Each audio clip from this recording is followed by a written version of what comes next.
Hi అండి, చూసారా నిన్న వర్షాలకి ఇక్కడ మా చెట్టు పడిపోయింది. ఇది ఇంకో గెల ఉండాలి, తీస్తానులేండి, అది వీడియో తీయలేదు నిన్న వర్షం వల్ల. ఇగో చెట్టు చూడటం ఎలా ఇరిగిపోయి పడిపోయిందో. ఇది ఒకటే కాదండి, ఇంకో చెట్టు కూడా పడిపోయింది. ఇది పళ్ళు చెట్టు, అదేమో కూరగాయలు అరటికాయలు చెట్టు. రెండు మొదలకే పడిపోయింది. అక్కడ చూడండి, మొదలకే పడిపోయింది.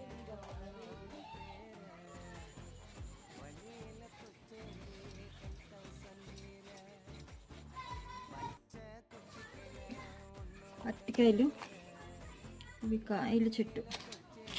వర్షాలకి అసలు చెట్లన్నీ కూడా ఇలానే పడిపోయాయి. ఎందుకు పనికిరాదు కదండి, చూద్దాం.